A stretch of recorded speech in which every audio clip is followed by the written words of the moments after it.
नेत्रों को कोमलता से बंद करके गायत्री मंत्र का पाठ करेंगे। ओम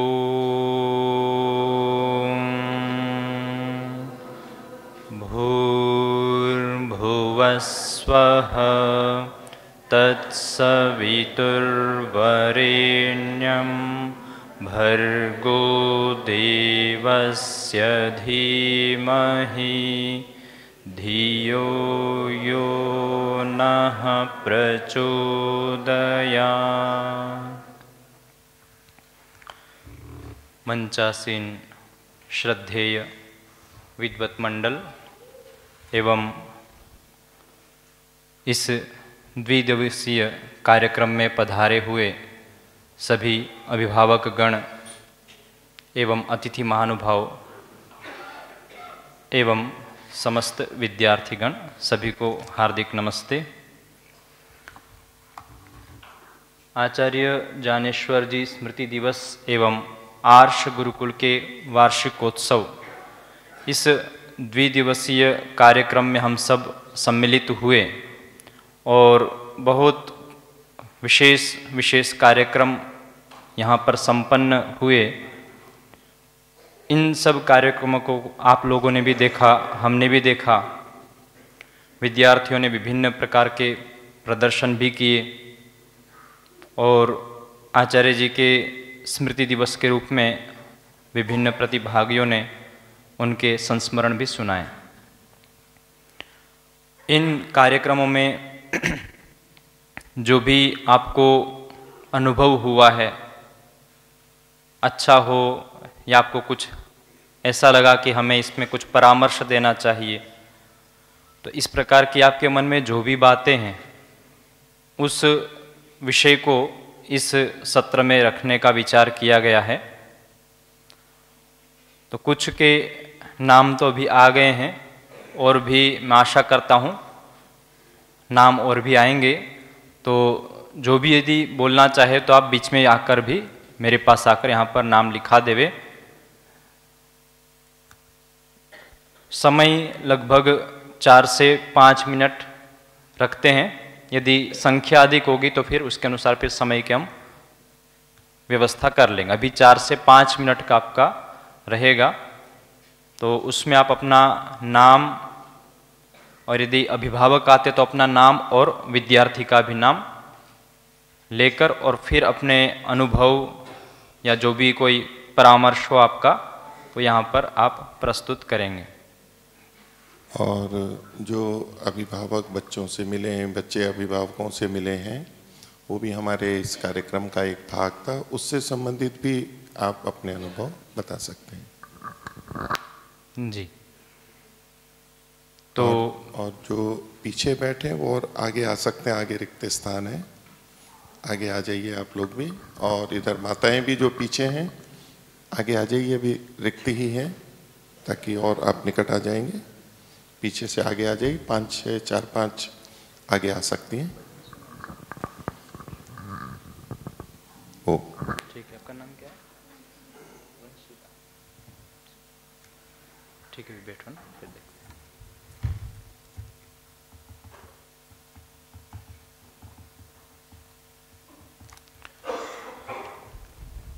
तो मैं अभी सर्वप्रथम ब्रह्मचारियों में क्रम आरंभ करता हूँ। ब्रह्मचारी वंश जी आएंगे और अपने कार्यक्रम आदि के अनुभव अपने हमारे सामने प्रस्तुत करेंगे। और जो अगले वक्ता हैं उनको यहाँ पर कुर्सी पे आ जाएं, वो आगे पहले से जी, कैमरे के पीछे से। रामदयालु जी आप यहाँ पर आ जाएंगे।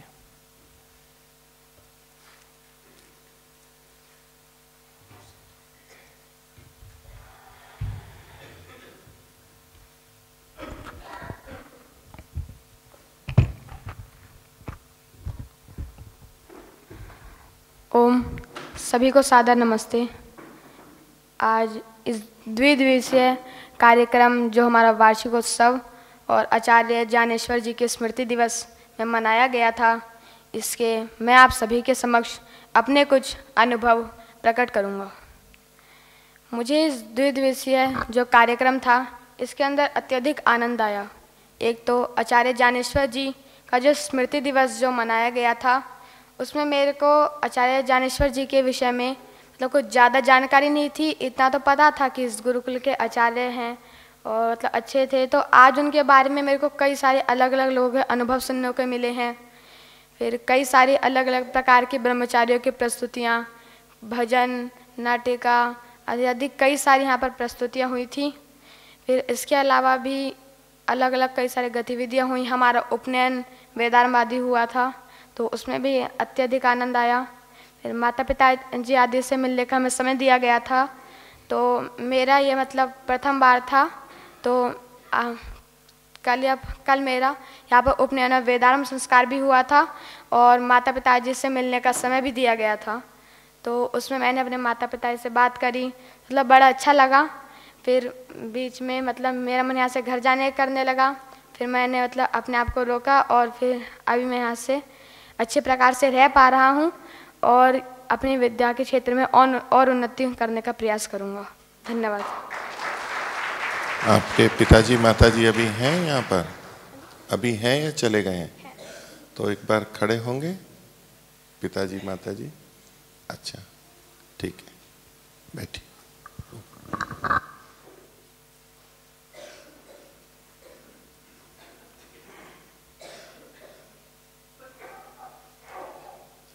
ओम। आचार्य रामदयाल जी आगे आएंगे। आगे ब्रह्मचारी देवांश जी यहाँ पर आ जाएंगे। और भी जो ब्रह्मचारी यहाँ पर आना चाहते हैं वो अपना नाम लिखवा देवे। ओम।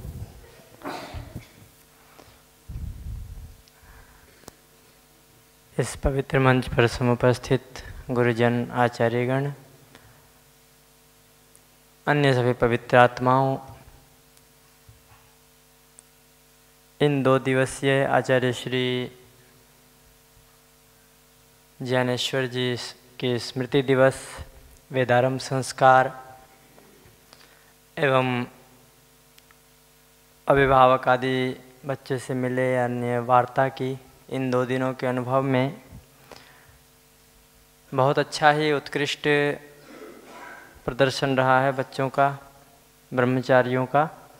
सुझाव के रूप में एक रखना चाहूँगा कि जब अध्यापक और अभिभावक का जो मिलन का समय रखा गया उसको और बढ़ाया जाए, और जो रात्रिकालीन जैसे सत्र था अभिभावक और आचार्यों से मिलन का, मुझे लगता है कि उस समय को या तो काट कर वहाँ पर हम मिला सकते हैं। उन दोनों समय को मिला करके थोड़ा समय बढ़ाया जाए उसका, जिससे कि सभी अध्यापकों से हम एक एक अध्यापकों से थोड़े विस्तार से बात कर सकें, क्योंकि क्रम से एक के बाद एक ऐसे मिलते रहे तो प्रतीक्षा भी करनी पड़ती थी कि कब हमारी बारी आएगी, ऐसा मुझे लगा। तो ये एक सुझाव है।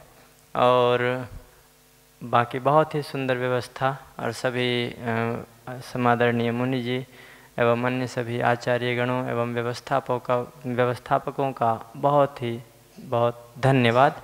ओम शम। धन्यवाद। आगे ब्रह्मचारी देवांश जी। ओम। जी, श्री चंद्रशेखर शर्मा जी यहाँ पर आ जाएंगे आगे। ब्रह्मचारियों में कोई तैयार हो और हाथ खड़ा कर ले, मैं यहीं पे नाम लिख लूँगा। शीघ्रता करें, विचार करके, बड़े ब्रह्मचारियों में भी और छोटों में भी। जी। इस अनुभव सत्र में उपस्थित सभी आचार्यगण, अतिथि महानुभाव, अभिभावकगण एवं सभी छोटे बड़े भ्राताओं को मेरा हार्दिक अभिवादन।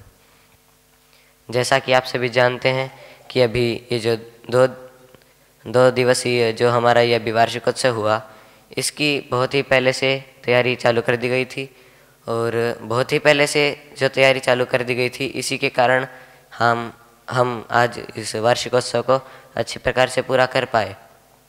तो जैसी हमने तैयारी की थी, पहले जैसी तैयारी कर रहे थे व्यायाम प्रदर्शन वगैरह की, उत्साह के कारण कि माता पिता भी आए थे कि हमारा प्रदर्शन अच्छा होना चाहिए। तो इस दृष्टि से जैसी हमने तैयारी की थी उससे भी अच्छा आज हम प्रदर्शन कर पाए हैं जितना मुझे लगा। और माता पिता से मिले ये भी अच्छा लगा। और फिर सभी मतलब कि सभी के माता पिता है तो एक सभी से मिलना जुलना हो जाता है कि इसके माता पिता जिन सबको पता चल जाता है। तो फिर बहुत अच्छा लगा और उत्साह भी रहा इस वार्षिकोत्सव में। और सबसे अधिक धन्यवाद अभिभावक आचार्यों का कि हमारी प्रस्तुति के लिए उन्होंने ही हमें तैयार किया, इसलिए सबका धन्यवाद। नमस्ते जी। ब्रह्मचारी जी का, देवांश जी का धन्यवाद। आगे चंद्रशेखर शर्मा जी और इसके आगे श्री जय भगवान जी, आप यहाँ पर आगे आ जाएंगे। अपना नाम और ओम विश्वानि देव सवित दुरितानि परासुव यद्भद्रम तन्नमयासु। मंच पर उपस्थित आदरणीय मुनि जी, सभी गुरुजन, ब्रह्मचारी, अतिथि और अभिभावक, आप सबको नमस्ते, सादर अभिवादन। मैं इस गुरुकुल को देख करके बड़ा प्रसन्न हुआ। मेरे पिताजी स्वामी सत्यपति जी के शिष्य थे और फिर ज्ञानेश्वर जी के भी रहे। सत्यपति जी से मिलने का सौभाग्य तो मुझे भी मिला और ज्ञानेश्वर जी से मिलने का सौभाग्य मैं नहीं ले सका।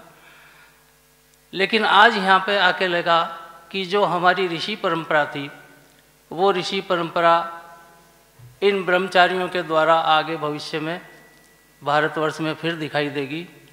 इस गुरुकुल को देख करके मैं एक अलंकारिक बात कहना चाहता हूँ कि जब भगवान राम और भरत जी को वनवास, रामचंद्र जी को वनवास हुआ तो रामचंद्र जी वन में गए और भरद्वाज ऋषि के आश्रम में रुके। तो उनकी सेवा भरद्वाज ऋषि ने वैसे ही की जैसे एक वनवासी की जाती है। और कुछ दिन बाद जब भरत जी रामचंद्र जी को मनाने के लिए गए तो भरद्वाज मुनि ने उनकी सेवा उस तरह से की जिस तरह से एक राजा की जाती है। और ये सेवा आश्रम में इस प्रकार से हुई कि कोई ऐसा लगा जैसे रिद्धि सिद्धि वहाँ स्वयं साक्षात विराजमान है। तो इस आश्रम में भी ईश्वर की कृपा है, उसके हजार हाथ हैं जिनके द्वारा दानदाता दान दे रहे हैं प्रेरित होकर के।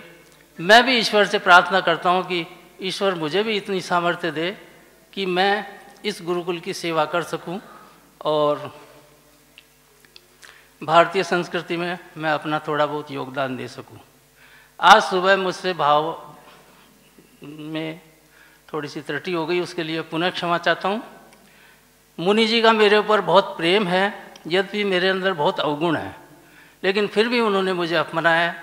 मैं इसके लिए जीवन भर आभारी रहूँगा और आगे भी मैं आपको समय समय पर अपनी परेशानी भी बताऊंगा और अपनी मनो इच्छा भी बताऊंगा। मैं दो सुझाव देना चाहता हूं। एक तो जैसे अभी आचार्य जी ने कहा कि भाई अभिभावकों से मिलने का समय कम मिलता है, तो आज ऑनलाइन की व्यवस्था है। आप गूगल मीटिंग के अंदर एक कोई भी स्लॉट ले सकते हैं और उसमें अभिभावकों को सूचित कर दें व्हाट्सएप ग्रुप बना करके, भाई आज 1 घंटे की अपन आपस में चर्चा करेंगे। तो आप सप्ताह में कर सकते हैं। ये आधुनिक तकनीकी का लाभ हमें उठाना चाहिए। दूसरी मेरी प्रार्थना ये है कि वैसे तो दान बहुत आ रहा है, लेकिन मेरी इच्छा ये है कि एक स्थायी कोष बनाया जाए। यदि स्थायी कोष बनाने की शुरुआत करते हैं तो उसकी एफडी जो हो जाए, उस एफडी से या तो हो सकता है आपने बना रखी हो, नहीं बना रखी हो तो मेरा सुझाव है कि एक एफडी बनाई जाए और उस एफडी के अंदर कोई भी 5 गणमान्य आचार्य, प्राचार्य और एक ब्रह्मचारी उसमें ट्रस्टी बना लें। यदि ऐसा हो तो मैं 1.25 लाख रुपए उसके लिए देने के लिए तैयार हूँ। धन्यवाद। आप सबने मुझे सुना, मेरे से बोलने में कोई त्रुटि हो तो मुझे क्षमा करें।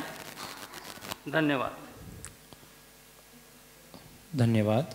बहुत ही विनम्रता के साथ अपने अपने अनुभव एवं परामर्श आपने हमारे साथ साझा किए, धन्यवाद। आगे श्री जय भगवान जी, आगे आचार्य विमल जी, आप यहाँ पर आकर उपस्थित हो जाएंगे। मंच पर विराजमान परमादरणीय विद्वज्जन, सभागार में उपस्थित अभिभावक और प्यारे विद्यार्थियों, सबको मेरा नमस्कार, नमस्ते। वार्षिकोत्सव में आके बहुत ही आनंद की अनुभूति हुई और इसके साथ में बच्चों के प्रदर्शन अच्छे लगे और इसके साथ में जैसे अपना आचार्य ज्ञानेश्वर जी स्मृति दिवस है तो पहले हम कुछ कम जानते थे, तो आज अलग अलग विद्वानों के द्वारा उनके वाक्य सुनने में अच्छा लगा और उनके बारे में पता लगा। जैसे आचार्य जी का एक निर्देश रहता था, जहाँ भी यज्ञ के लिए जाते हैं तो वहाँ दक्षिणा नहीं लेनी, और पता लगा कि कभी कभार स्वामी सत्यपति जी आचार्य ज्ञानेश्वर जी को बुला लेते थे, और जो यहाँ ब्रह्मचारी थे, ब्रह्मचारियों को भी बड़ा ये लगता था कि हाँ आज आचार्य जी की भी कक्षा लग गई है, क्योंकि आचार्य ज्ञानेश्वर जी जैसा हम सुन रहे हैं बहुत कठोर थे। जो कठोर हैं तो अंदर से इतने ही कोमल रहे हैं।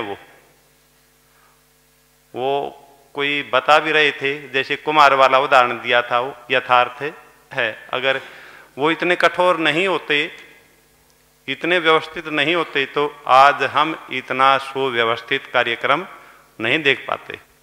और उनके ऊपर भी जैसे मैंने YouTube पर आचार्य ज्ञानेश्वर जी का सुना, कुछ प्रवचन सुने, तो उसमें भी ज्ञानेश्वर जी बताते हैं कि अगर मेरे को सानिध्य स्वामी सत्यपति जी का नहीं मिलता तो मैं पतित हो जाता।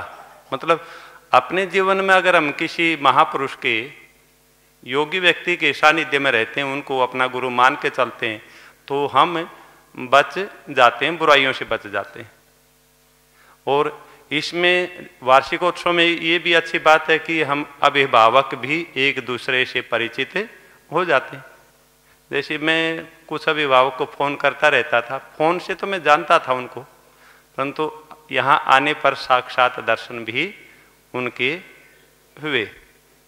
और इसी के साथ में शायद जब आचार्य ज्ञानेश्वर जी का देह अवसान हुआ था, उस समय शायद उनके जो भक्त थे उनके अंदर कुछ निराश हुए होंगे कि अब गुरुकुल का क्या होगा, ऐसा कुछ के मन में रहा होगा, क्योंकि वो बहुत ही कर्मठ रहे हैं, जैसा हम सुन रहे हैं और देख रहे हैं। तो अब वही आचार्य ज्ञानेश्वर जी के जो शिष्य रहे होंगे, उनके अनुयायी रहे होंगे हैं, वो अब इस कार्यक्रम को देखते होंगे, तो अब शायद उनकी वो निराशा हट गई होगी। और मानता हूं कि जो आने वाले हमारे ये बच्चे हैं, आने वाली जो पीढ़ी है, इनको एक सुयोग्य प्रशासक कहें या आचार्य का मार्गदर्शन मिल रहा है। हमारे श्रद्धेय मुनि जी हैं, बहुत पुराने हैं, अनुभवी हैं, और जब एक अनुभवी व्यक्ति के सानिध्य में रहते हैं तो हमें उनके अनुभव का बहुत सहारा मिलता है। इतना अनुभव है मुनि जी का कि ये शायद बच्चों को इनकी चाल से, इनकी चाल चलन से, बोलचाल से अंदाज़ा लग जाता होगा अनुभव के आधार पर कि हाँ बच्चा कहाँ से चल रहा है। और आनंद आया। साथ में मैं आज निर्भय जी को भोजन के बाद में मैंने निर्भय जी को कहा, हाँ निर्भय जी घर पे चलना है? तो इसने गर्दन हिला, कही हाँ चलना है। माँ देख ले, इसको पता है कि फूफा जी को, बाद में समझ में आया होगा कि फूफा जी तो आपके साथ मनोरंजन कर रहे हैं, ले जाने वाले नहीं है। तो बहुत अच्छा लगा। ये कार्यक्रम हर साल होता रहे, हम भी आपस में मिलते रहें, ब्रह्मचारियों के प्रदर्शन देखते रहें। और ये तो शायद इन ब्रह्मचारियों का पहला वार्षिकोत्सव रहा और इसमें भी इतना अच्छा प्रदर्शन था। अगली बार मुझे विश्वास है कि अगली बार तो बहुत इससे और कहीं अच्छा होगा। पहली बार में इतना अच्छा रस्सा मलखम है इतना हुआ, तो अब तो इनके पास में टाइम भी है और अनुभव भी है, आगे और बढ़िया होगा और सारे कार्यक्रम सुव्यवस्थित होंगे। हाँ, मेरा एक सुझाव है, इसको सुझाव माने आग्रह माने जो भी माने, जो उचित है, कि हमारे जो बच्चे हैं ये संस्कृत में ही बोलेंगे तो एक और अच्छा रहेगा। मैं गुरुकुल में पढ़ा हूँ, परंतु मेरे अभ्यास के कारण मैं संस्कृत नहीं बोल पाता और उसमें मैं अपनी कमी मानता हूँ कि अभ्यास भी तो करना किसको, मेरे को ही करना है, परंतु मेरी एक कमी है। बच्चे अगर संस्कृत बोलेंगे तो शायद इनके व्याकरण में भी कहीं न कहीं और आसानी रहेगी।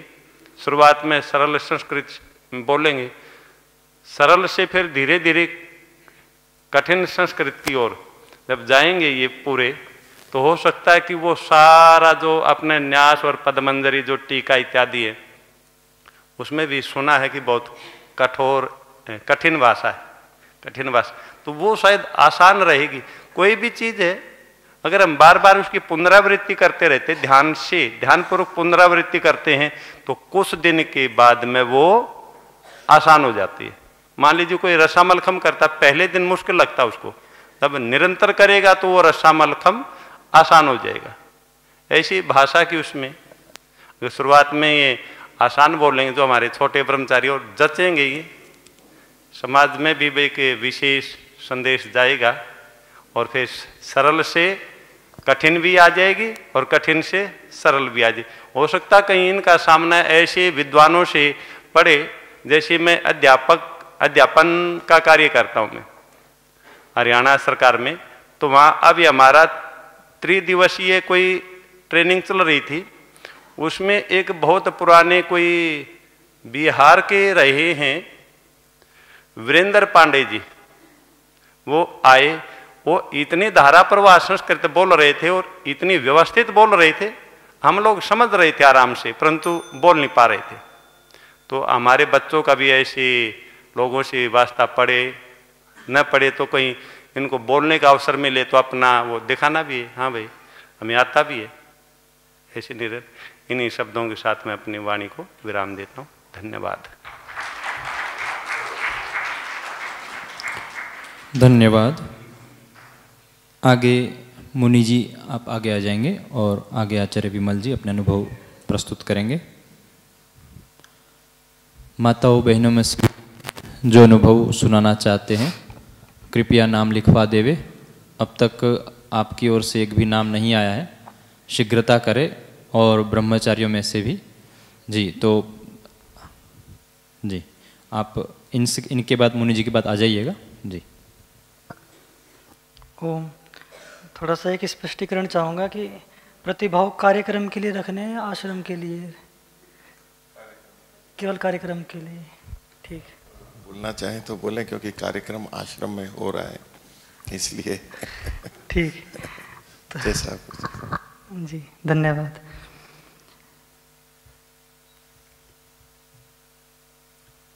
तो बोलने को तो बहुत कुछ आ जाता है और अचानक से बोला मेरे को तो माताओं के भी नाम स्वयं से लिखने चाहिए ना, मतलब जैसे हमारा लिखा गया सबका नंबर आ जाए। नाम जबरदस्ती तो नहीं, बलात् तो नहीं लिखा गया? नहीं, मेरे से तो मतलब मैंने हाथ तो नहीं खड़ा किया था। अच्छा, तो आप बैठ सकते हैं फिर। ठीक है। अगर अच्छा है, मेरे को तो ऐसा लगा शायद नाम लिया तो हाथ खड़ा हुआ होगा। मुझे किसी का नाम ऐसे सुनाई दिया। अच्छा अच्छा, चलिए कोई बात नहीं, आपकी इच्छा है तो बोल लीजिए।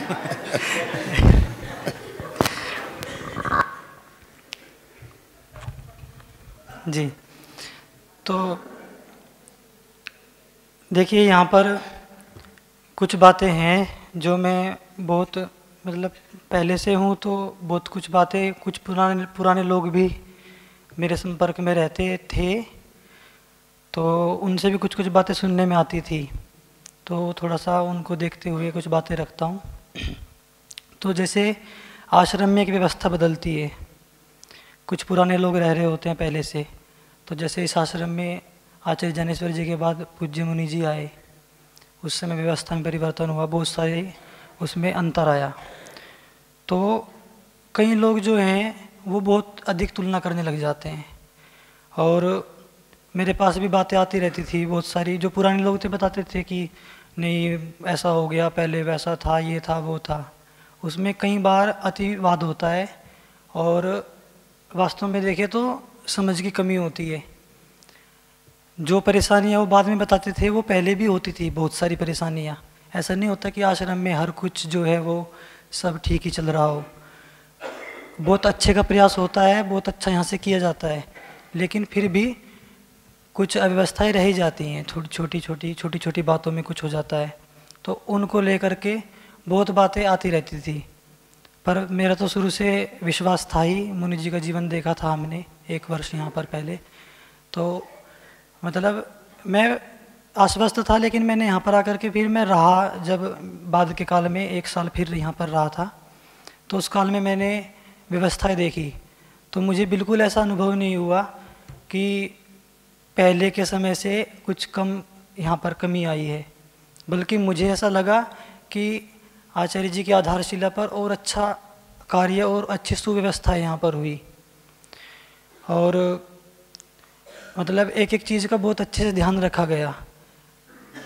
न केवल जो भवन आदि बने हैं ये तो सब बहुत, उनमें तो नए नए बने, उनमें सब बहुत अच्छा से ध्यान रखा गया, लेकिन जो आंतरिक व्यवस्थाएं हैं व्यवहार संबंधी, उन सब में भी पर्याप्त ध्यान रखा गया और बहुत सारी चीज़ों में बहुत बेहतर हुआ है। तो मुझे बहुत उसमें प्रसन्नता होती है, संतुष्टि होती है देख करके। और जो है जब इस सुना था कि 100 विद्यार्थियों के लिए गुरुकुल में व्यवस्था होगी, हम लोग रहते थे उस समय 8-10 मुश्किल से होते थे, कभी 15 हो जाते तो फिर वहीं 10 पे आ जाते आर्ष में। तो मतलब बड़ा आश्चर्य हुआ कि मुनि जी, स्वामी विश्वंग जी जैसे इतने अनुभवी लोग ऐसा कैसे निर्णय ले सकते हैं कि 100 विद्यार्थी हो जाएंगे आर्ष में। तो लेकिन वो धीरे धीरे इतने विद्यार्थी हो गए, और मतलब आप अभिभावकों की भी जो है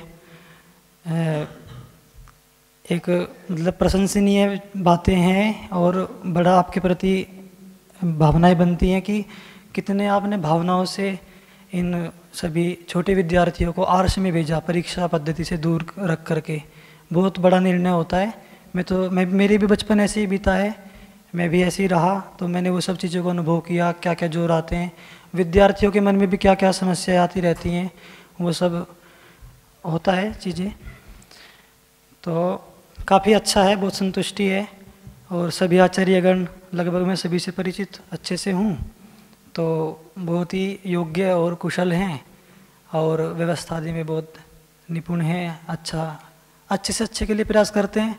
विद्यार्थियों के मन में कई बार अभी जो है कुछ के मन में आता होगा, किसी आचार्य के प्रति कुछ होगा, लेकिन आप लगभग जानिए कि जब आप यहाँ से निकल जाएंगे, बाहर समाज में जाएंगे, तो आपको ये आचार्य बहुत याद आएंगे, और इनके प्रति आपके जो व्यवहार हुआ है, इन्होंने जो भी किया है, लगभग ज़्यादातर आप उसको अनुभव करेंगे कि वो कुछ ठीक था। और जो है एक सुझाव के रूप में, वो वैसे तो कल रखनी चाहिए थी वो बात अभिभावकों के उसमें, पर वो बात मेरे सामने आज आई, तो मैं दिनचर्या आदि देख रहा था, ब्रह्मचर्यों की पता कर रहा था अभी क्या स्थिति है। तो रोजड़ में जो है एक आध्यात्मिक संस्था के रूप में इसका बहुत नाम रहा है, और अभी तक वो परंपराएं बनी हुई हैं। छोटे विद्यार्थियों में क्या होता है कि संध्या उपासना वो ज़्यादा नहीं कर पाते, उनमें इतनी समझ नहीं होती, या इतना अभी रुचि भी नहीं होती, चंचलता भी थोड़ी होती है, उस कारण से छोटे विद्यार्थियों का अधिक समय नहीं होता। पर उसको उनके कारण से बड़े विद्यार्थियों में भी जो है उपासना का समय कम हुआ। तो मैं समझता हूँ कि उसमें है, क्योंकि बड़े विद्यार्थी जो हैं उनमें से बहुत सारे वैराग्य की भावना से आते हैं और वो आध्यात्मिकता को थोड़ा चाहते हैं और उनको उसी से उनको बल मिलता है कि वो विद्या पढ़ते रहें। मेरे साथ भी ऐसा ही हुआ। जब मैं दोबारा आया था तो उपासना आदि में उनमें ज़्यादा रुचि बनी और उसके कारण से ही फिर स्थिरता आदि आई। तो मैं उसमें जैसा भी उचित लगे एक बार उस पर पुनर्विचार होना चाहिए। तो इतना ही कहूँगा। धन्यवाद।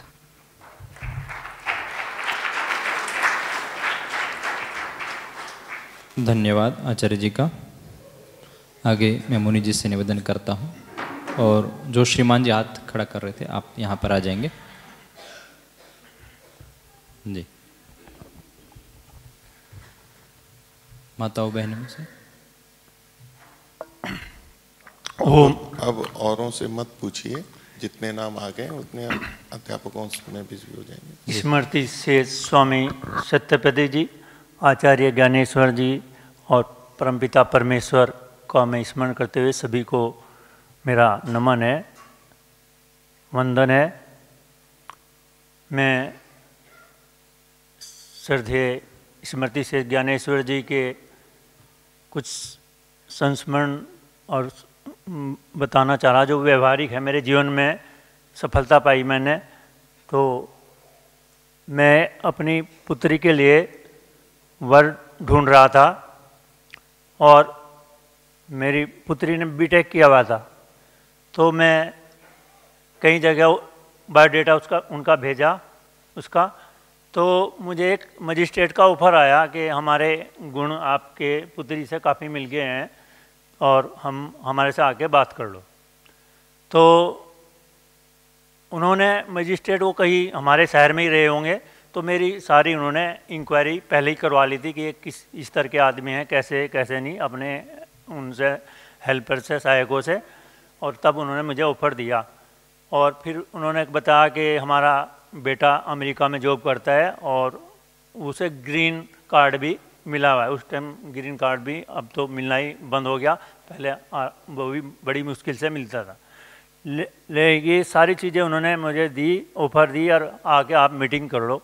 तो मैंने आचार्य ज्ञानेश्वर जी एक छोटी सी पुस्तक पढ़ी थी, मेरी विदेश यात्रा। तो उस विदेश यात्रा में ये बताया था कि जितने भी ये यहाँ के लोग बाग गए हुए हैं, विदेशों में बसे हुए हैं, उनके जो बच्चे हैं वो बनने की इच्छा रखते हैं कि हम अंग्रेज़ों के समान अपने को सिद्ध करें, अंग्रेज़ों के बच्चे के समान। और अंग्रेज़ों के बच्चों में वो जावें मिलें तो उनको फिर वो हे दृष्टि से देखते हैं। तो उस पुस्तक में लिखा था कि ये जो इतने भी यहाँ के लोग गए हुए हैं, इनके बच्चे हैं वहाँ, तो ना तो वो हिंदुस्तानी रहते और ना वो विदेशी रहते। तो मेरी उसमें ये बात बैठी हुई थी वो पुस्तक पढ़ के। तो मैंने उनको कोई उत्तर नहीं दिया और फिर मैंने अपने यहाँ विद्वानों से सुना था कि भाई अपना रिश्ता जो है बच्चों का ऐसे ही लोगों से करना है जो आपके बराबर के हों। तो मैंने अपने बराबर के परिवार में ही अपनी पुत्री का विवाह किया, जबकि पुत्री का मेरे पर आक्षेप रहता था कि कैसे घर में मुझे भेज दी कि यहाँ ना तो इनकी मकान है ना कोठी है, और लेकिन लड़का वो तो गवर्नमेंट जॉब में था, भाई इतनी बात तो थी। तो मैंने तो लड़के को देख के उसका संबंध वहाँ कर दिया था। तो खैर वो अब मैं आपको बताना चाह रहा कि वो लड़का सामान्य परिवार से था और मैं तो सोचूं कि हमें अब हम बेंगलोर जावें तो एक टाइम तो खाना वो अपने हाथ से बना के खिलावे, अपने हाथ से। और शुरू में ही वो हमारे आया तो चाय उसने पी नहीं ज़बरदस्ती भी। तो ऐसे संस्कारी तो मुझे मतलब वो मिल गया, मुझे क्या नाम है हमारा दामाद, और एक टाइम खाना खुद बनाता है वो, और पहले भी उनने बनाया होगा स्टूडेंट लैब में। तो और मेरे 2 पुत्र हैं, तो मैं 2 पुत्रों से ज़्यादा विश्वास उस पर करता हूँ ताकि वो हमें वो धोखा दे सकें पुत्र, लेकिन वो नहीं देने का धोखा।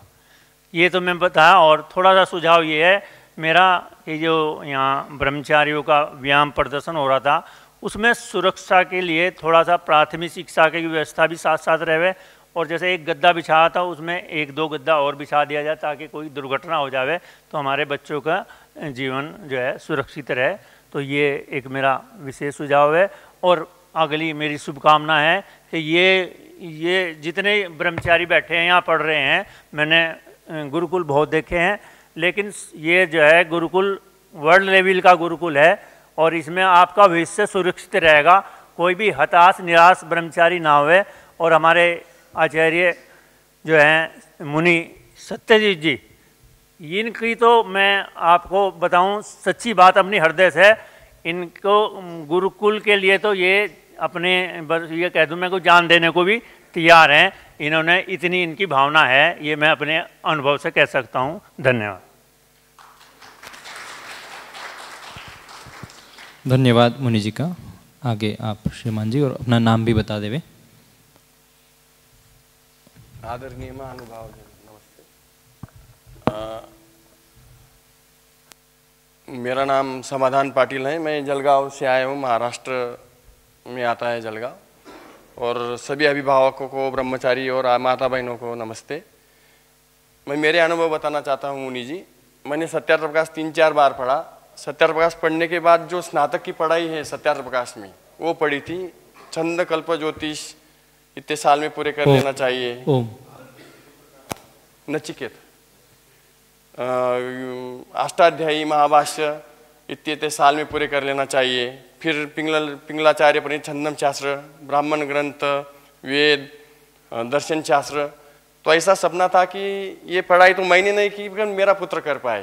तो मैं ये आर्ष पद्धति की गुरुकुल में, गुरुकुल से मेरी पुत्र की ऐसी पढ़ाई हो, तो मैं आचार्य सोमदेव जी से कांटेक्ट में, पहले आचार्य सोमदेव जी से आया। तो आचार्य सोमदेव जी ने, मैंने कहा था कि मैं मलारना चौड़ गुरुकुल में उसका एडमिशन कराऊँ। तो आचार्य सोमदेव जी ने कहा कि आर्ष पद्धति से करना है तो आचार्य कश्यप जी के यहाँ करिए, आर्ष पद्धति से करना है तो कश्यप जी से यहाँ करिए जर, और आधुनिक पद्धति से करना है तो फिर आधा आधुनिक और आधा आर्ष तो आपका भी कर सकते हैं। तो मैंने कहा कि मैं आर्ष पद्धति से ही करूँगा। जैसा ऋषि दयानंद जी ने कहा है कि अपनी जो आर्ष पद्धति से पढ़ाई है सत्यार्थ प्रकाश में, वैसा ही स्नातक मेरा पुत्र बने। तो इसीलिए मैंने अपने एक गुरुकुल में एडमिशन कराया उसका। ये तो आज मन तो गदगद होता है कि मेरा पुत्र ये पढ़ाई कर रहा है। हाँ जी, ब्रह्मचारी नचिकेत जी भी खड़े होंगे। हाँ जी, ठीक है। पुत्री की भी पढ़ाई करने के लिए, पुत्री की भी पढ़ाई करने की इच्छा थी, पर वो 7वीं कक्षा में आई जब मैंने वो समझा सत्यार्थ प्रकाश पढ़ा तो।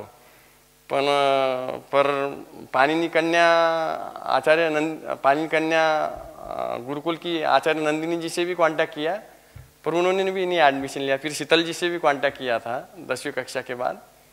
तो थोड़ा शीतल जी से वार्तालाप में थोड़ी कम पड़ी थी उनकी परीक्षा में, तो उसकी वो नहीं पाई थी। पर प्रसन्नता ये है कि मेरा पुत्र पढ़ रहा है। बस मैं इतना ही बोलना चाहता हूँ। धन्यवाद।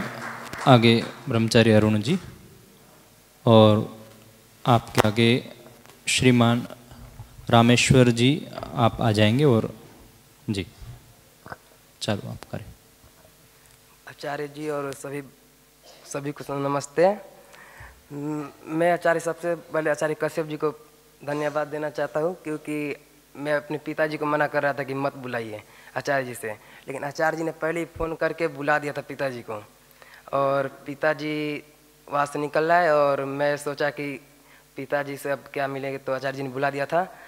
अब उसके बाद यहाँ पर आए पिताजी, तो मेरे 2 भाई निखिल जी और अर्जुन जी, उन्होंने मुझे पता नहीं था कि मेरे पिताजी आए अभी, लेकिन निखिल जी और अर्जुन जी ने देख के पिताजी को बता दिया कि आपके पिताजी आए।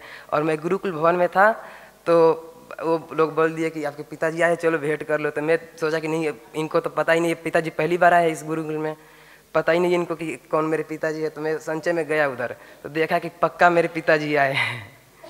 और उसी कारण से खुशी हो। और घर पे भी बात हुआ तो पिताजी को सभी से आचार्यगढ़ से मिलाया और आचार्य जी से मिले तो पिताजी से पूछे कि आप यहाँ संतुष्ट हो गए? तो पिताजी बोले कि हाँ संतुष्ट हो गए, सब यहाँ पर घर से भी बढ़िया सुविधा है, यहाँ पर सब अच्छे प्रकार से हैं और मैं यहाँ पर कोई मुझे टेंशन कोई बात नहीं है, सब अच्छा है। धन्यवाद। धन्यवाद अरुण जी। आगे श्रीमान रामेश्वर जी आप आएंगे। जैसा सुबह परिचय भी दिया था कि आचार्य ज्ञानेश्वर जी के आप छोटे भाई हैं और आप अपनी कविता या जो भी अनुभव आप हमारे समक्ष रखना चाहें और जी। द और च मेरी कविता लिखी हुई है, आदरणीय और आचरणीय, उसमें द और च का फर्क रहता है। मुझे यहाँ वो फर्क नजर नहीं आया। छिद्रान्वेषण ढूंढने की कोशिश करते रहें। अगर आपका हृदय उस पर आंकलन होता है, आपका विवेक कैसा है उस पर आंकलन होता है। कमी निकालने को अपन हजारों निकाल सकते हैं, लेकिन वो अपने विवेक पर निर्भर करता है। मुझे यहाँ कुछ नजर नहीं आया। मेरी प्रसन्नता की पराकाष्ठा देखिए। आज मैं एक ऐसे ब्रह्मचारी से मिला था, मेरा स्वभाव है, जिज्ञासु भाव है, तो मैंने उनसे पूछा क्या करोगे यहाँ पढ़कर। मैंने जानबूझ कर ग्रंथ यहाँ खोल रहा था, तो सीधे प्रथम प्रश्न में मेरे को निरुत्तर कर दिया, मैं गुरुकुल खोलूंगा। मैं कह रही वाह, देखो एक बात तो ताली बजनी चाहिए। शुरू के हैं वो, मतलब एक छोटे से है, नाम तो मेरा याद नहीं है, छोटे से बच्चे के मतलब इतनी भावना, मतलब सोचो कि उसका विवेक का कहाँ निर्माण हुआ है। गृहस्थ में तो नहीं हो सकता था, घर वाले तो नहीं कर पाते थे, वो संभव नहीं है। ऐसा वातावरण मिलना होता है। हम मंदिर जाते हैं तो हमारे भाव अलग होते हैं, सिनेमा में जाते हैं हमारे भाव अलग होते हैं। मैं आज यहाँ आया तो मुनि जी से मिलने पर, दर्शन करने के बाद मैंने तुरंत उनसे कहा कि यहाँ तो हृदय के भाव बदल जाते हैं। ऐसा ही है। और दूसरी एक मेरे मन में आता है कि समन्वय का कोई होना चाहिए। मुझे एक प्रसंग याद आ रहा है। आर्य समाज बीकानेर वाले मुझसे बहुत संपर्क करते रहते थे, क्योंकि मेरा ऐसे ऐसे संतों से ज़्यादा संपर्क रहा। क्यों, मैं बताया था सनातन धर्म से हम परिपालना करते थे। तो हमारे भी एक सोमगिरी जी महाराज भी थे, रामसुदास जी महाराज थे ही, वो भी बहुत खुले सुलझे हुए थे। आचार्य जी देव लोग हुए तो मेरे साथ आए थे यहाँ सोमगिरी जी महाराज। तो एक बार क्या है, आर्य समाज से आए थे महेश जी आर्य वगैरह, उन्होंने कहा कि स्वामी जी को बुलाना है। मैं कि उनको क्या करेंगे अपन बुला के? कि नहीं उनको बुलाना है, मैं उनके विचार सुनते हैं कि सुलझे हुए श्रोते संत है। मैं कि ठीक है मैं जाता हूँ। मैं वहाँ गया तो उन्होंने सहज स्वीकार कर लिया, चलेंगे। फिर कार की व्यवस्था हुई, साथ में आए, मैं पीछे बैठा था। तो मैंने महाराज से सवाल किया था कि महाराज जी आज अद्वैत और त्रेतवाद का समन्वय हो रहा है। तो उन्होंने बहुत अच्छा जवाब दिया। उन्होंने कहा रामेश्वर जी यह विषय अभी अद्वैत त्रेत का नहीं है, हमें संस्कृत के संरक्षण करना है, वैदिक संस्कृति के संरक्षण करना है। हम इस छोटे से विषय में नहीं उलझे। खैर हम लोग वहाँ पहुँचे। तो वहाँ जाने के बाद में क्या है कि वहाँ से हरियाणा के और के काफ़ी लोग आए थे। तो उन्होंने एक तरह से बात कही, तो मैं नीचे बैठे बैठा हाथ जोड़ के कहना कि महाराज जी क्षमा करें, मतलब एक तरह से विपक्ष की बात ही थी। फिर संयोग से आचार्य जी आए थे बीकानेर पत्रिका विमोचन में, तो कोई बात ही चल पड़ी थी। तो फिर उन्होंने, आचार्य जी ने मेरे से कहा कि कितने अच्छे संत अपने पकड़ रखे हैं, छोड़ना मत इनको। तो मैंने कहा वो बात बताई, मैंने कहा ये वो बात कर रहे हैं। तब प्लेटफार्म पे आचार्य जी ने कहा था, आर्य समाज के जो आए थे ना, कि एक आप पहले ये तय कर लो, आते ही मूर्ति पूजा वाला डंक मत मारो। अपने देखो संख्या बढ़ी ही है और बढ़ सकती है, लेकिन इसका कोई समन्वय होना। जैसे मुझे एक संत की बात याद आ रही है कि जब शरीर से निसंगता हो जाए तो मूर्ति अपने आप छूट जाती है। आराधना में शरीर से निसंगता होती है, जो जो आप करते हैं स्तर होता है। तो मैं चाहता हूँ, जैसे यहाँ हमारे राजस्थान में तो ऐसा गुरुकुल मैंने नहीं देखा। यहाँ जो व्यवस्थाएं हैं घर में नहीं होती है। यहाँ जो एक तरह से जो जीवन निर्माण होता है, आचार्य ही मृत्यु, कठोपनिषद में आता ना, आचार्य ही नवजीवन, आचार्य ही मृत्यु, ये नया जीवन देते हैं। तो इनके समर्पण अविचारणीय विषय आप तो वचन है। तो मेरा ये कहने का मतलब ये है कि अगर संभव हो तो हम जैसे हम राजस्थान वाले एकदम वो सूखा ही पड़ा है वहाँ पर, वहाँ भी एक गुरुकुल हो, ऐसा व्यवस्था हो सकती है। लेकिन बच्चों को जब देखता हूँ मैं, आज मैं 2-3 बच्चों से पूछा, मैं कहती हूँ कितना काम करा रहे आपसे। मैंने बच्चों को कहा वो बोले थे कि 4 बजे उठते हैं, फिर वो काम करते हैं, ये काम करते हैं। मैं कहा तो आपको घर की मन नहीं? नहीं। उन्होंने कहा कि हमें जो यहाँ मिला है वो हमें कहीं नहीं मिला, अच्छा लगता है हमें। तो वो कहे ये सामान्य बातें हो गई, अब तो हमारा अभ्यास हो गया, अच्छा हो गया, हमें सीखने को बहुत मिला। तो यहाँ मुझे कोई ऐसी बात नज़र नहीं है कि छिद्रान्वेषण किया जाए, बहुत कुछ सीखा जा सकता है।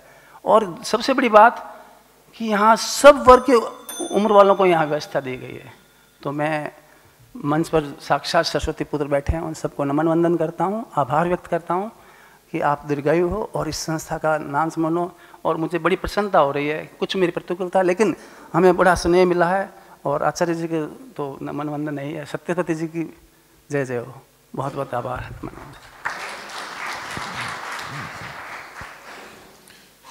धन्यवाद। अपने अध्यापकों के लिए निवेदन करता हूँ थोड़ा समय बचाएं।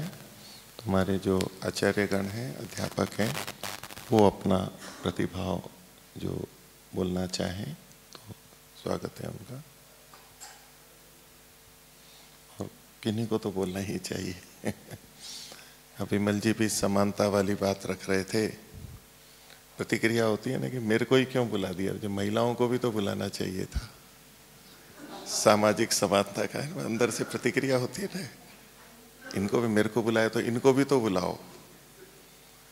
तो मैं थोड़ा आग्रह कर रहा हूँ अध्यापकों से, आप में से आए और अपना प्रतिभाव रखें।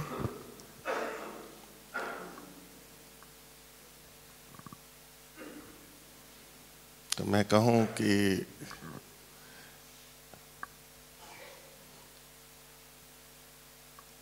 आएंगे कोई नहीं है तो मैं कहूँ कौन उत्तीर्ण हुआ? वो उत्तीर्ण हुए या हम लोग उत्तीर्ण हुए?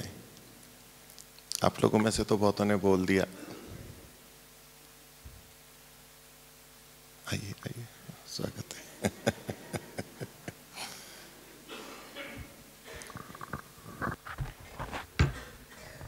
ओम। अभी बहुत सारे ब्रह्मचारी तो सो गए हैं, छोटे हैं, काफ़ी थके हुए भी है, बड़ों को भी कईयों को नींद आ रही है। ये जो कार्यक्रम हुआ तो पढ़ाई में बाधा न हो इस दृष्टि से, यद्यपि ये जो चीज़ें सीखते हैं यहाँ पर गुरुकुल में जो पढ़ाया जाता है या हमारे वैदिक सिद्धांत है, उसको संक्षेप में कैसे प्रस्तुत किया जाए, व्यवस्थित रूप में लोगों को कैसे उसको समझाया जाए, उन तक कैसे पहुंचाया जाए, उसको एक तैयारी के रूप में थोड़ा थोड़ा करके, कि जिससे इनकी कक्षाओं में, इनके अध्ययन में, इनके प्रतिदिन के स्मरण करने योग्य जो पाठ होते हैं उनमें कहीं पर भी बाधाएं ना आए, इस दृष्टि से थोड़ा थोड़ा करके हमने इसको कई दिनों से हम कर रहे थे और सभी विद्यार्थियों ने बहुत अच्छे पुरुषार्थ से किया।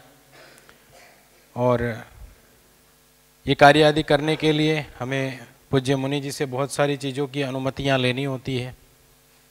तो जो भी अनुमति हम मांगते थे उचित होती थी, मुनि जी तुरंत स्वीकार कर लेते थे, स्वीकृति दे देते थे। और सभी विद्यार्थियों ने बहुत अच्छे से सारे कार्यक्रमों को करवाया। मेरी लगभग सभी अभिभावकों से जितने भी आए थे यहाँ पर वार्तालाप लगभग सभी से हुआ। आने से पहले मैंने जो नहीं आ रहे थे उन लोगों को भी मैंने विशेष कहा कि फिर आप बीच में आएंगे, असमय में आएंगे, फिर उस समय कक्षाएं चल रही होंगी, आप चाहेंगे कि हमारे को मिलने दिया जाए, इतना समय मिलने दिया जाए, वो सब कठिन होता है। तो मैंने आग्रह भी किया कईयों को कि अभी वार्षिकोत्सव है, सभी विद्यार्थी जो पढ़ते हैं लिखते हैं वो आपको यहाँ देखने को भी मिलेगा, और बहुत सारों के आ रहे हैं, 2-4 के नहीं आएंगे तो उनको थोड़ा कष्ट भी होगा। तो आप लोग आ जाए, फिर अन्य समय में आएंगे, फिर गणित बिगड़ेगा आपका भी और यहाँ से हम मना करेंगे। क्योंकि पीछे ऐसा हुआ एक बार कि किन्हीं के अभिभावक चाहते थे कि वो आए और हमें तो मुनि जी से अनुमति लेनी होती है। तो मुनि जी ने कह दिया कि ठीक है, उनको अभी कह दीजिए कि टिकट कैंसिल करवा ले। तो मैं तो सीधा जैसा मुनि जी कहते मैंने उनको कह दिया कि ठीक है अभी आप टिकट कैंसिल करवा लें, तो कई बार कष्ट भी होता है। और वो कारण ये होता है कि हमें नियमों का पालन करना होता है। एक को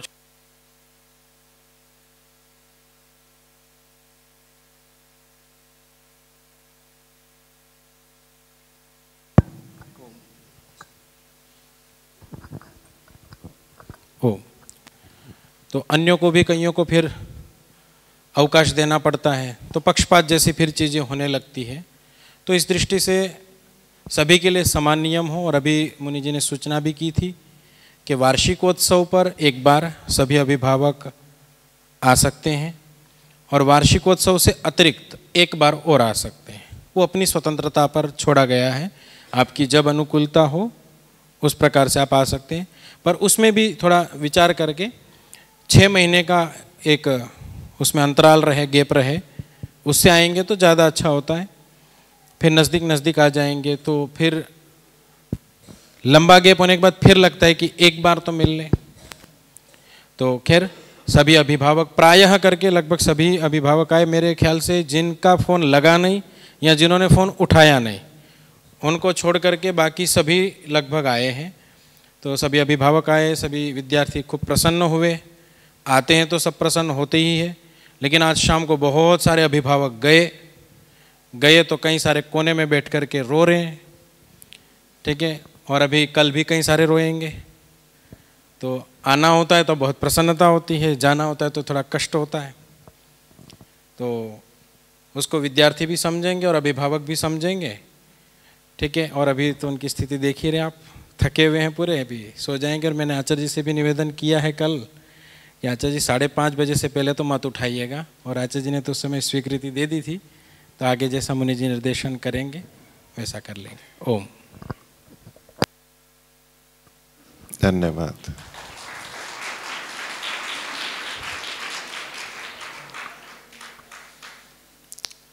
तो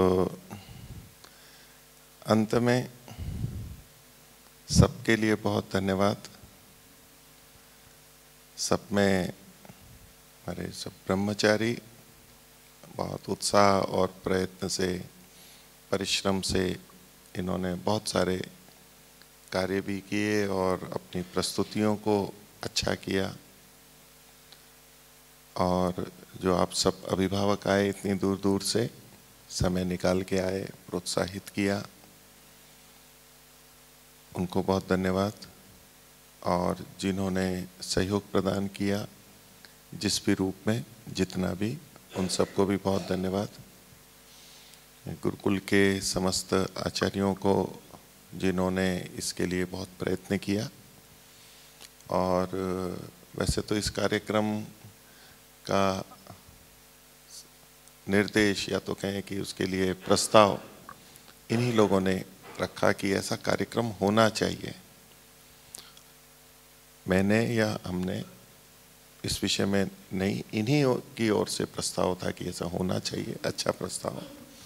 और उस सब के लिए फिर इन्होंने खूब जी लगा करके, जी जान से इस सब के लिए प्रयत्न किया। उन सभी आचार्यों का, अध्यापकों का धन्यवाद। और भी जितने यहाँ के कर्मचारी हैं उन सब के लिए बहुत बहुत धन्यवाद। जिन्होंने कुछ सम्मतियाँ दी हैं अभी या पहले, उसके लिए भी उनका धन्यवाद। उसमें से कुछ हम करने का प्रयास करेंगे। हम भी चाहते हैं, कुछ कर नहीं पाते हैं, कुछ विशेष प्रयत्न नहीं हुए, लेकिन हम आशा करते हैं कि उसमें और अच्छा होगा। तो बाकी बच्चों से मिलने के लिए अभिभावकों से एक व्हाट्सएप समूह तो बना हुआ है ही, उससे संपर्क रहता ही है। और अध्यापकों का से अभिभावकों के मिलने का समय, वो एक अंक तालिका वगैरह बताना, वो सब हम आगे और अच्छा करेंगे इसके लिए, संस्कृत बोलने की दृष्टि से। और बड़े विद्यार्थियों की उपासना वाला जो विषय था विमल जी ने जो रखा, तो सामूहिक रूप से तो जो व्यवस्था है वो है, लेकिन यदि कोई ब्रह्मचारी चाहते हैं कि मैं अधिक उपासना करना चाहता हूँ, तो उसके लिए यहाँ की दिनचर्या को भी ध्यान में रखते हुए उनको अतिरिक्त समय के लिए स्वीकृति दी जाती है, दी जा सकती है, उसका निषेध नहीं है कि आपको अधिक उपासना कर नहीं सकते। फिर भी उसके लिए 2 विभाग भी विचार के लिए हो सकते हैं और सुरक्षा आदि के लिए और ध्यान रखेंगे बच्चों के लिए।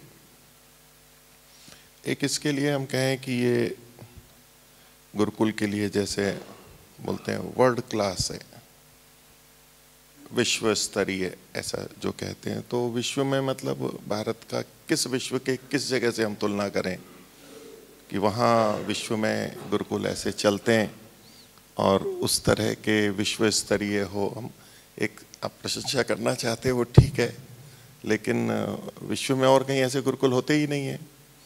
तो विश्व स्तरीय विश्वविद्यालय कह सकते हैं, विश्व स्तरीय महाविद्यालय कह सकते हैं, विश्व स्तरीय रेलवे स्टेशन कह सकते हैं, लेकिन विश्व स्तरीय गुरुकुल क्या कहें। मैं सोच रहा था कि क्या कहें, कहाँ से तुलना करें हम हमारी। तो और जो स्थायी कोष वाली बात थी, तो स्थायी कोष का विचार तो अच्छा है, हमने भी किया था। पिछले साल हमने भी 20 करोड़ की स्थिर निधि का प्रस्ताव किया था। अभी तो उसमें 20 पैसे भी नहीं है, 1 पैसा भी नहीं है, क्योंकि जो आता है वो आवश्यकता हमारे पास है तो खर्च ही होता है, क्योंकि एक से एक आगे आवश्यकताएं जो कि होने हैं, तो उसके लिए ऐसा कुछ बचता नहीं है। जो आवश्यकता है वो ही अभी पूरी नहीं होती हैं, तो वो बचाने की क्या बात है। और वो तो अतिरिक्त हो तो वहाँ डालें, रखें एफडी के अंदर, और एफडी में जितना आता है उससे अधिक तो यहाँ उपयोग में आएगा, तो तुरंत उपयोग, वो अधिक धन की सार्थकता होती है। इसलिए खर्च ही होता रहता है, होता ही रहता है। फिर भी यदि कोई ऐसा देना चाहते हैं तो स्थिर निधि के लिए भी हम वहाँ पर रखते हैं। तो मैं पुनः सभी का बहुत बहुत धन्यवाद करता हूँ और परमपिता परमात्मा की व्यवस्था से हम सबके मन में अच्छे कार्यों के प्रति अच्छे भाव बने रहें और उन अच्छे कार्यों को हम अपने अच्छे संस्कारों भावनाओं से पोषित करते रहें और अपने संस्कारों को भी उस माध्यम से और बढ़ाते विकसित करते रहें, देवत्व की ओर बढ़ते रहें। ऐसी मैं सबके लिए बहुत शुभकामना करता हूँ और अब इसका हम समापन करते हैं। तो ब्रह्मचारी बोलेंगे, तो ब्रह्मचारी बहुत सो रहे हैं वैसे तो। मैं अपने बचपन का मेरे को याद आता है, आप लोगों को लगेगा आपका इनका समर्थन हो रहा है छोटे बच्चों का। मैं भी बहुत सोता था गुरुकुल झज्जर में। जब मैं पढ़ता था तो वैसे ही 4 बजे उठना, मतलब 5वीं 6ठी कक्षा में जब मैं था 10-11 वर्ष का, तो मैं अधिक सोने वालों में से मैं भी था। और ख़ास तौर से विशेष रूप से दिन में नहीं सोता था या सुबह, रात्रि में मेरे को नींद आनी प्रारंभ हो जाती थी। भोजन किया और फिर 8 साढ़े 8 बच्चे सब पढ़ते रहते थे, मैं झटके ही लेता था, मैं सोता ही रहता था इन्हीं की तरह से। तो बहुत नींद आती थी, पर ठीक है, इनके बच्चे थके हैं। तो आचार्य जी कश्यप जी कह रहे थे स्वीकृति लेनी होती है, पड़ती है शब्द की जगह तो होती है आगे, अच्छा है। पूछना पड़ता है, स्वीकृति लेनी पड़ती है। तो पढ़ने की जगह तो होने पे है, लेकिन फिर भी होता है इतना कोई प्रतिबंध भी नहीं है। पर उन्होंने कई बार इस वाक्य को बोला, उनकी पीड़ा मैं समझ सकता हूँ और भी अध्यापकों की समझ सकता हूँ। लेकिन मैं ये भी जानता हूँ कि मेरे पूछे बिना भी बहुत कुछ होता रहता है, मैं जानता भी रहता हूँ। मैं बोलता नहीं हूँ क्योंकि बहुत सारी चीज़ें अच्छी हैं और मेरे इस स्वभाव का सदुपयोग कहें या दुरुपयोग कहें वो भी होता रहता है कि भाई चलो कुछ कहेंगे नहीं, कहेंगे तो बोल देंगे, इसमें क्या पूछना था इत्यादि। तो वो तो प्रवाह है सृष्टि का, चलता ही रहता है। पर ठीक है, मैं प्रयास करूँगा कि वैसे तो मैंने बहुत कुछ छोड़ रखा है आपकी इतना ज़्यादा प्रतिबंध नहीं है, लेकिन मैं ऐसा अनुभव करता हूँ कि एकदम अगर छोड़ दिया जाए तो ये व्यवस्था नहीं रह पाएगी, उसमें दिक्कत हो जाती है। उसमें किसी को रोकने की बात नहीं है। और जो इन्होंने कहा कि भाई जो भी इनको ठीक लगता है उसको तत्काल मान लेते हैं, मैं उसको मना नहीं करता हूँ कभी भी, और न रोकने का प्रयास करता हूँ उसका। लेकिन हाँ, कुछ बातें होती हैं तो अपनी अपनी मति होती है, तो उसको कहीं रोकना भी होता है या तो कुछ उसका, तो थोड़ा सा कष्ट तो हम सब रहते हैं एक दूसरे का, तो एक दूसरे का कष्ट सहन करते ही हैं, तो उसी तरह से ये जीवन चलता है। लेकिन हम सहन कर लेते हैं तो आगे बढ़ते हैं। ये सब भाव अच्छे हमारे बने रहें, प्रभु की कृपा हम पर बनी रहे। तो बच्चों के सोने का अधिक न करके हम 3 बार ओम का उच्चारण और शांति के उच्चारण के साथ इस कार्यक्रम का भी समापन करते हैं और इन द्विदिवसीय का और आज के इस सत्र का भी। प्रणव ध्वनि।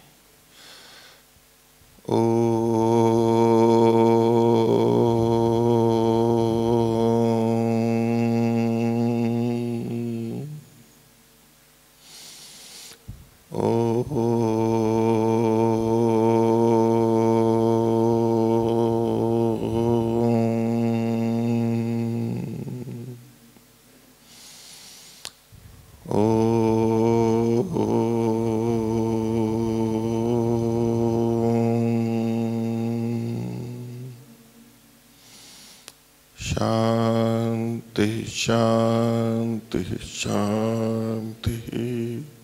सर्वेभ्यो नमः। सभी को सादर अभिवादन। नमस्ते जी। ओम।